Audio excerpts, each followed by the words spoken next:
अगर मैं आपसे कहूँ कि आप बिना किसी शब्द के अपनी बात किसी को समझाएं, क्या आप ऐसा कर पाएंगे?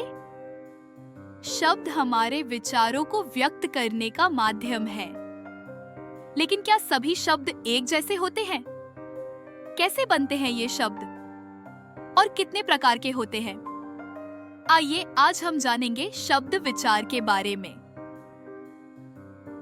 सीखने के उद्देश्य, शब्द का निर्माण, शब्दों का वर्गीकरण, शब्दावली का ज्ञान। शब्द का निर्माण, वर्णों का ऐसा समूह जिससे कुछ अर्थ निकलता हो उसे शब्द कहते हैं। जैसे अमरूद, गिलहरी, कलम। जैसे ही हम ये शब्द सुनते हैं हमारे मन में उनके चित्र बन जाते हैं। आइए अब चलते हैं शब्दों के वर्गीकरण की ओर। शब्दों को 5 अलग अलग भागों में विभाजित किया गया है। व्याकरणिक प्रकार्य का आधार, अर्थ का आधार, उत्पत्ति या स्रोत का आधार, व्युत्पत्ति रचना का आधार, प्रयोग का आधार। आइए अब चलते हैं व्याकरणिक प्रकार्य के आधार पर शब्दों के वर्गीकरण की ओर। विकारी शब्द, वे शब्द जिनमें लिंग, वचन, काल आदि के अनुसार रूप परिवर्तन होता है। जैसे लड़का, लड़के, मैं, हम, खाता है, खाता था, अच्छा, अच्छे।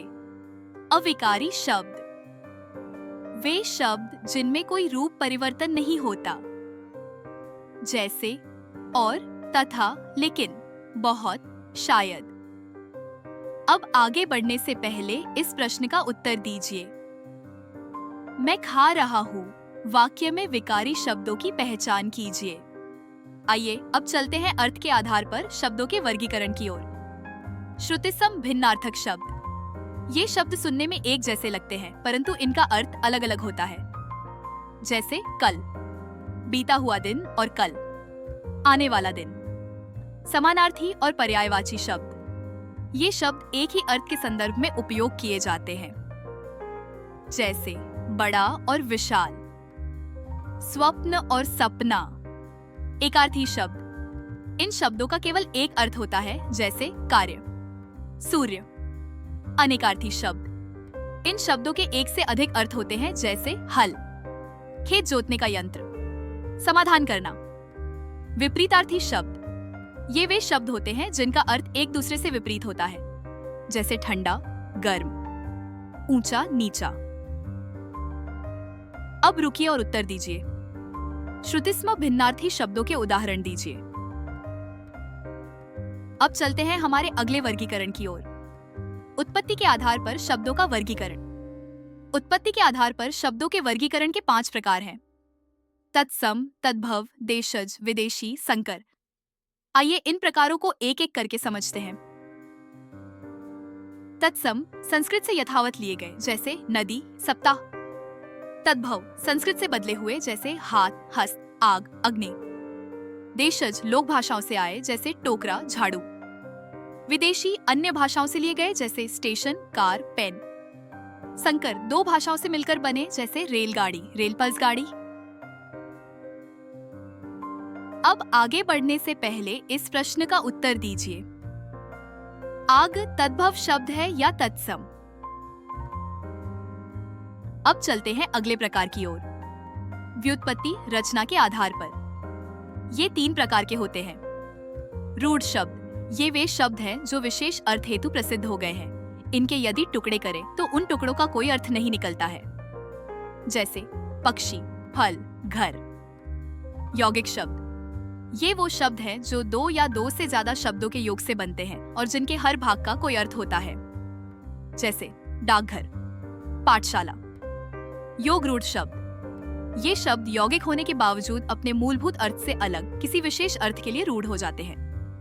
जैसे नीरज, हिमालय। अब रुकिए और इस प्रश्न का उत्तर दीजिए। रिक्त स्थान की पूर्ति कीजिए।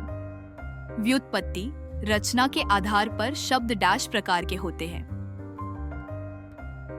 अब चलते हैं आज के आखिरी आधार की ओर, प्रयोग के आधार पर। ये 3 प्रकार के होते हैं। अर्ध तकनीकी शब्द, ये वे शब्द होते हैं जो एक विशेष संदर्भ में उपयोग किए जाते हैं, लेकिन उनका उपयोग आम भाषा में भी किया जा सकता है। ये शब्द किसी विशेष क्षेत्र के विशेषज्ञों के अलावा सामान्य लोग भी समझ सकते हैं, लेकिन इनके पूर्ण अर्थ को समझने के लिए थोड़ा सा विशेष ज्ञान या संदर्भ की आवश्यकता हो सकती है। जैसे विरासत, बैंक खाता।